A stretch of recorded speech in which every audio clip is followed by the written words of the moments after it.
안녕하세요. 즐거운 순간의 박대선입니다.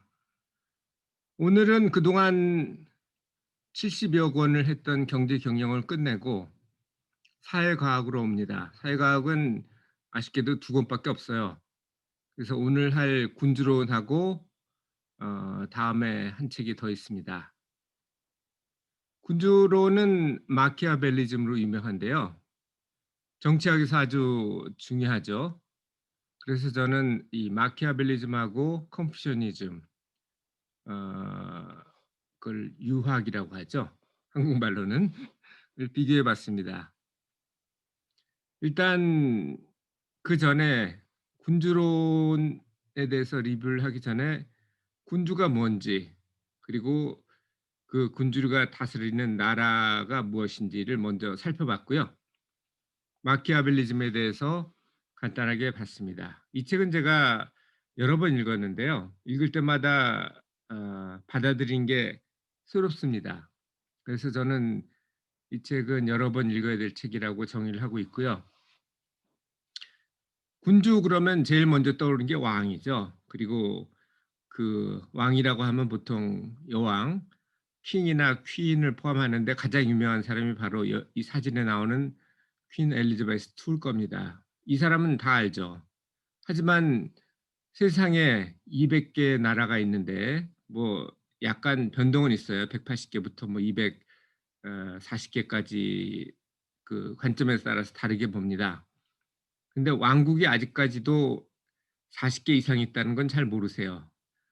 40명 이상의 왕 중에서 아마 사진으로 인식할 수 있는 사람은 유일한 게 엘리자베스 II 라고 생각을 합니다. 그도 그럴 것이 아프리카, 아시아에 보통 한 열 몇 개씩 있고, 그리고 나머지가 전부 영연방이에요. 영연방이 16개거든요. 그러니까 어찌 보면은 가장 많은 나라의 왕이기도 하죠. 물론 명목상의 왕이긴 합니다만. 그리고 이 군주라는 게 사실은 왕보다는 훨씬 더 큰 개념입니다. 왕보다 더 높은 황제도 있을 수 있고요. 진시황이라든지 아니면 모나코 같은 경우는 대공이 다스리죠. 그래서 이 군주의 정의를 어떤 나라의 최고 통치자인데 이게 선출이 아니고 세습으로 그 권력이 내려간다면 그걸 군주라고 정의를 하고요. 그래서 왕뿐 아니라 가장 흔한 게 왕이지만 황제나 대공까지 다 포함해서 세계 10개 나라 중 2나라는 아니죠.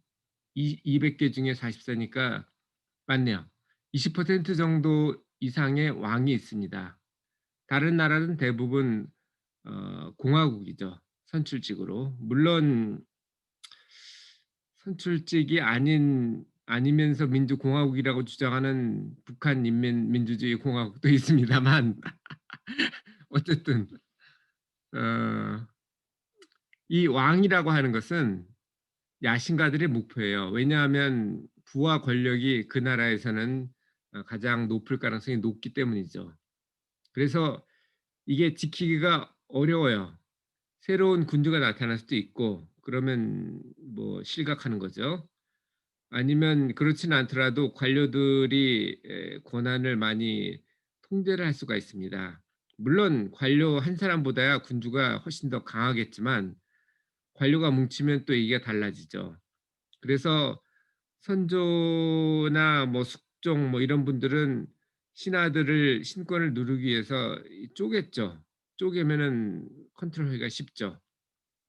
왜냐하면 그 쪼개면 둘이 대립하게 만들면 그중에 한쪽을 들어주면은 확실하게 이길 수가 있거든요. 그리고 한쪽이 너무 강한 것 같다 그러면 뭐 연산군 때였나요? 그때 사화들이 많이 발생하죠. 그 이유가 뭐 여러 가지 목적이 있었겠지만 왕권을 강화한 목적도 있었습니다, 분명히. 하지만 궁극적으로 군주권을 지키는 데 가장 중요한 거는 백성의 지지입니다. 그리고 백성의 지지를 받는 방법은 군주, 왜 군주가 존재하는지, 왜 나라가 존재하는지를 가지고 판단할 수 있을 것 같아서 나라에 대해서 한번 검토를 해 봤습니다. 나라라고 하면은 구성 요소가 셋이라고 우리가 배웠는데요. 뭐 백성하고 영토는 뭐 당연히 있는 거고 그게 나라가 아니더라도 어디나 사람은 살고 땅은 있는 거니까요. 그런데 중요한 거는 주권을 행사할 수 있는 능력입니다. 그거를 내부적으로 행사하거나 대외적으로 행사하거나 두 가지를 다 할 수 있어야 국가로 인정이 되죠. 그러면 나라가 왜 생겼을까요? 처음에 나라가 없었을 겁니다. 인류가 유인원에서 어 호모 종으로 바뀌죠. 진화를 하면서 여러 가지 호모가 있었습니다. 네안데르탈인도 있었고 사피엔스도 있었는데 그 네안데르탈인이 훨씬 더 그 뭐랄까 육체적인 신장이라든지 힘이라든지 뇌의 용량이라든지 훨씬 더 컸어요. 그런데도 불구하고 멸종을 했습니다.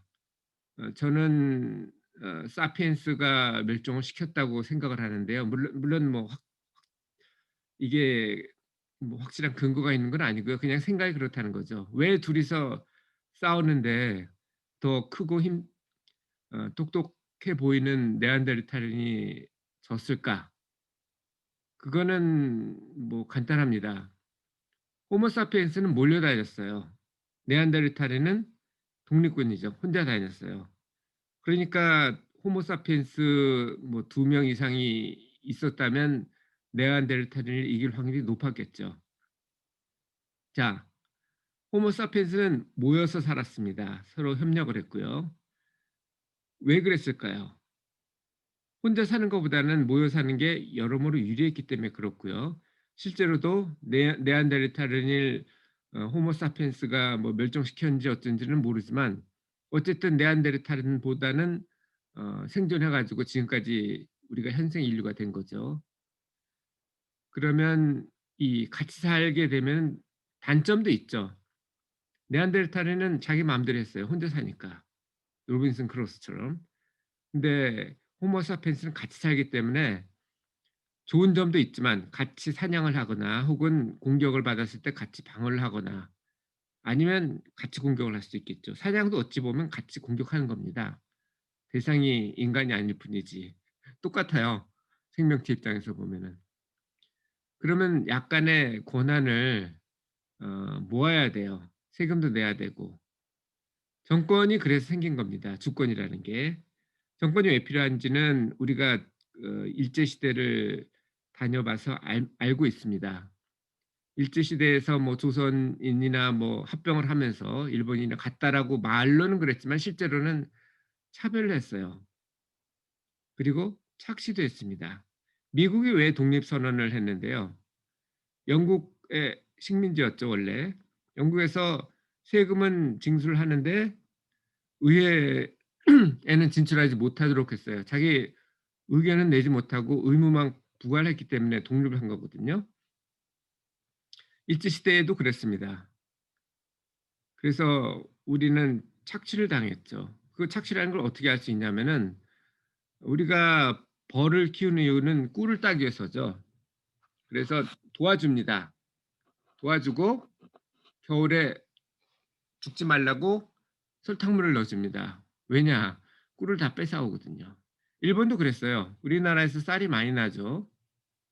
쌀을 공출해 가고 대신 수수나 조같이 값싼 거로 굶 겨울 동안 굶어 죽지 않게 벌치는 거랑 똑같이 한 거죠, 어찌 보면. 그래서 필요합니다. 자주권이 있어야 돼요. 그렇지 않다면 어 뭐 미국 같은 경우는 이런 주권을 행사할 수 있게 해 주죠. 차별을 물론 내부적으로 할지는 모르지만 적어도 일본만큼 혹은 벌꿀에다가 설탕물을 넣고 꿀을 뺏어오는 그런 정도는 안 합니다.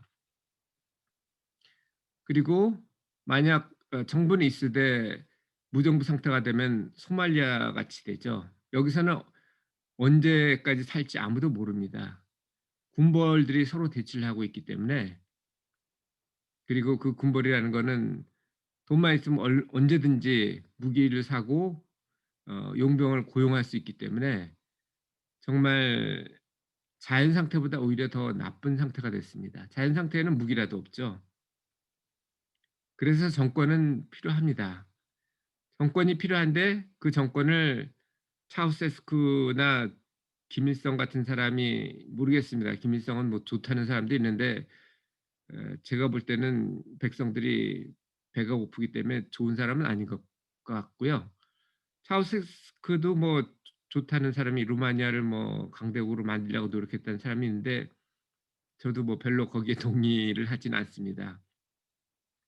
어쨌든 정권은 왕이나 아니면 뭐 독재자나 제일 좋은 경우는 뭐 합리적인 어 수상이나 뭐 대통령 같은 사람이 행사를 하면 좋겠죠.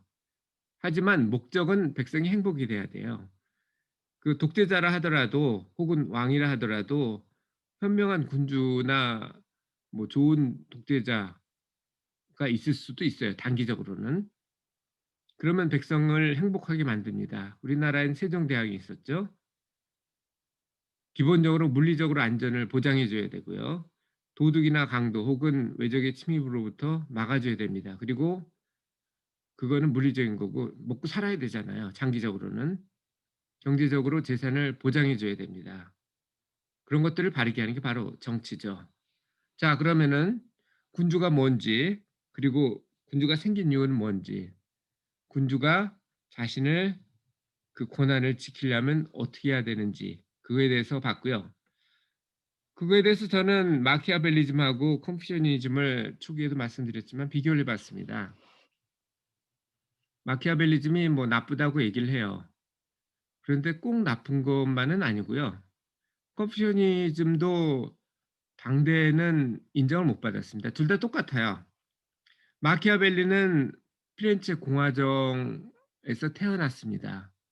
그리고 10인 위원까지 올라가죠. 지금으로 얘기하면은 뭐 장관 정도 위치가 되겠죠. 하지만 원래 피렌체는 메디치 가문이 장악을 했어요. 메디치 가문은 유명하죠. 르네상스의 어 금력을 바탕으로 해서 많은 도움이 된 가문이기도 한데 그때는 군주정이었습니다. 메디치 가문이 피렌체 국을 지배를 했어요. 그러다가 그게 공화정으로 이행을 했고 마키아벨리가 그때 태어났죠. 하지만 결국은 메디치 가문이 손을 썼는지 뭐 어쨌는지는 모르지만 메디치 가문이 교황도 많이 나왔거든요, 그 가문에서. 그랬으니까 저는 손을 썼을 거라고 봅니다만 외부적으로는 명목적으로는 스페인 에게 어 망하죠. 그래서 메디치 가문이 다시 정권을 잡습니다. 그러면서 당연히 공화정의 뭐 높은 수반은 아니었지만 10인 위원회라는 게 원래 권력이 이렇게 n분의 1이 되는 거거든요. 수상이나 대통령은 정점에 있지만 위원장도 독임제가 있고 아닌 경우가 있는데 여기는 독임제가 아니었던 모양입니다. 당연히 실업자가 되죠. 그래서 쓴 게 바로 이 군주론입니다. 메디치 가문에 어떻게 이렇게 해야 된다, 군주는.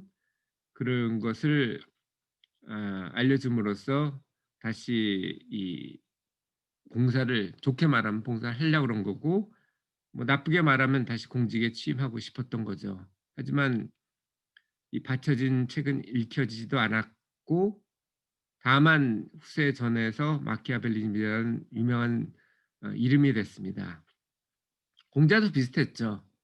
노나라에서 태어났는데 여기 지도를 보시면 노나라가 바로 제나라, 산동반도 바로 옆에 있죠. 그리고 주나라가 중앙에 있고 진나라가 서쪽 끝에 있는데 노나라에서 태어나서 여기 공자도 많은 위치에 올라갑니다. 초기에 공자의 그 탄생은 잘 아실 거예요. 그 세컨드한테 태어났죠. 그러니까 첩한테 태어난 거예요. 공자의 부친이 아들을 더 갖고 싶어 했어요. 딸만 9이었다고 그러네요. 물론 아들도 하나 있었습니다만 아들을 하나 더 갖고 싶어서 공자의 어머니를 취했다고 돼 있죠. 결혼한 게 아니에요. 그래서 뭐 들에서 야합을 했다라고 하는데 어쨌든 출생은 그렇게 고귀한 반은 고귀하다고 볼 수도 있지만 그것도 아주 고귀한 것도 아니고 무관이었거든요. 문관도 아니고. 그래서 15 세에 뜻을 세웁니다. '나는 어 어떻게 어떤 사람이 되겠다.' 그래서 30 세에 어 아주 현명한 사람이 되죠. 15 년이면 사실 열심히 노력하면 10년 이상이니까 어 뜻을 이룰 수가 있는 그런 기간이 되죠. 그래서 그 사람의 지식 때문에 생각 때문에 출생이 아니고 높은 관직에 오릅니다. 그래서 많은 기여를 해요. 마키아벨리도 외교적으로 많은 성과를 내죠. 공화정에서 일을 할 때. 공자도 마찬가지였습니다. 노나라에서 지상까지 올라서 지상이 아니고 뭐라 그래야 되죠? 지상은 제일 높은 사람이고 1인 지하 만인 지상 뭐 이런 사람이고 장관 정도까지는 오릅니다. 하지만 그 나라는 왕도 있었지만 신권이 더 강했죠. 삼씨가 사실은 세 가문이 지배를 했죠, 실질적으로는. 그래서 결국은 쫓겨나고 마키아벨리하고 똑같죠. 그래서 천하를 주유합니다. 공자도 자기의 뜻을 이루기 위해서 마키아벨리도 마찬가지죠. 다른 점은 뭐냐면은 공자는 주유를 하면서 설파를 하고 제왕들이 받아들이지 않으니까 제자를 기립니다. 물론 제자는 그전부터 기르긴 했어요. 마키아벨리는 제자를 기르지 않고 책을 썼죠. 공자나 예수의 공통점은 제자를 양성했는데 책은 쓰지 않았어요. 소크라테스도 그랬죠. 4대 성인이 다 그랬습니다. 제자들이 책을 써서 그게 남아 있는 거고요. 마키아벨리는 본인이 책을 썼습니다. 그런 데서 차이가 있죠. 어쨌든 마키아벨리즘에서 주장한 거는 좋은 나라가 되려면 위대한 군주와 강한 군대가 있어야 되고 막아야 되니까요. 그리고 그걸 서포트하려면은 풍부한 백성이 그리고 그 백성들의 재정이 바탕이 돼야 된다라고 하고 있습니다.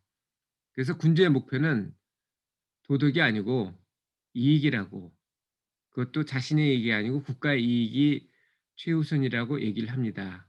공자는 어떻게 얘기를 했죠? 도덕이 우선이라고 그랬죠. 덕치를 해야 된다라고 주장을 했어요. 이게 상충되는 것 같은데 사실은 상충되지는 않습니다. 군주가 되기는 어려워요.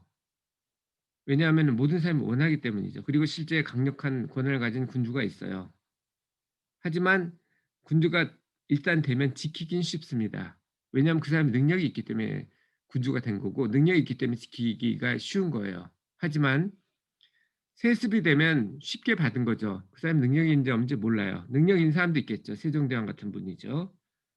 지키기가 어렵습니다. 그래서 왕조는 오래가지 않아요.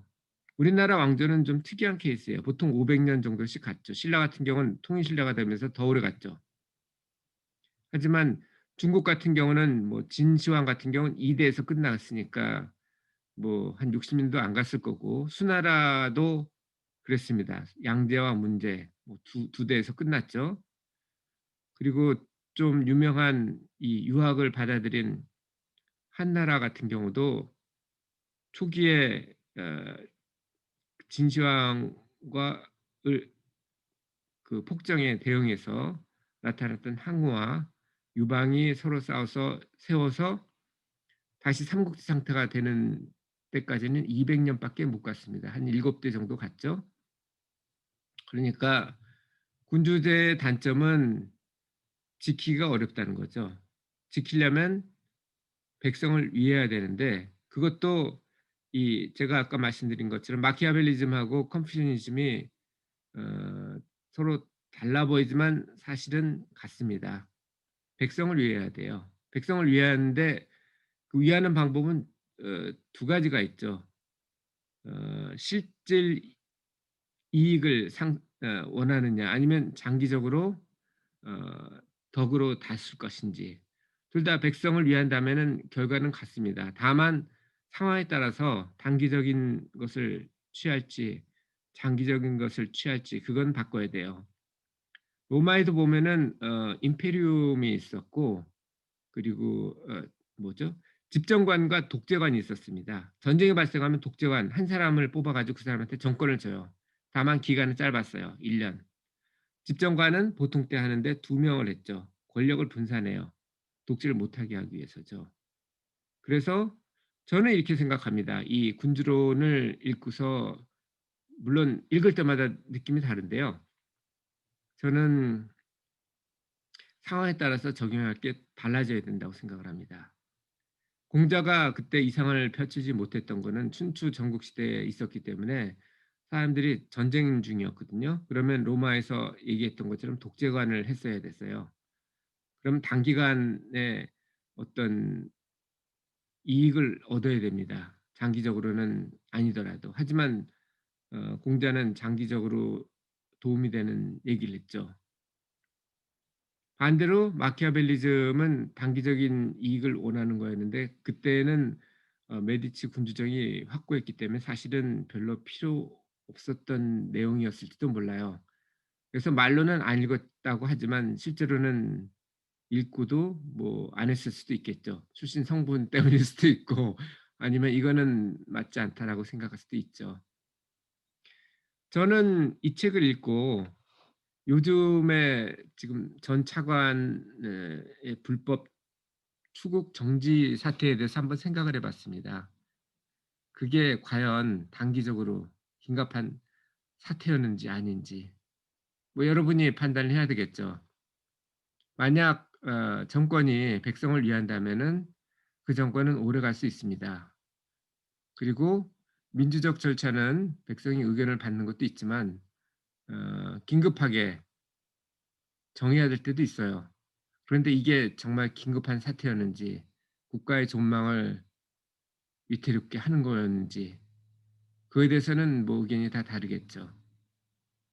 그 결과를 선거로서 그게 만약 민주적이고 합리적인 선거였다면 어 나타날 수 있을 거고 그거에 대해서 입증을 못하는 사태가 발생하면 안 되고 또 합리적인 선거인데도 결과를 받아들이지 않고 뭐 의회 지지자들을 끌어들인 그런 상태가 되면 다시 또 탄핵 상태가 일어날 수도 있는 거겠죠. 어쨌든 사회과학 분야에서 군주론은 상당히 좋은 책입니다. 한번 읽어 보시기를 권하고요. 한 번이 아니고 여러 번 읽어 보시는 게 좋습니다. 그리고 다른 사람은 어떤 의견을 가진지 그런데 제 생각에는 정치적 의견이 다른 분한테는 묻지 마시고 중립이거나 뭐 비슷한 사람하고 의견을 해 보는 게 좋을 것 같고요. 친구들하고 정치적인 다툼을 하지 마세요. 종교적인 다툼하고 정치적인 다툼은 하는 게 아닙니다. 괜히 관계만 깨져요. 사실 우리 생각은 많이 바뀌거든요. 자 오늘 사회과학 분야의 첫 번째 책 군주론을 했고요. 다음에 다른 한 책을 더 하도록 하겠습니다. 감사합니다.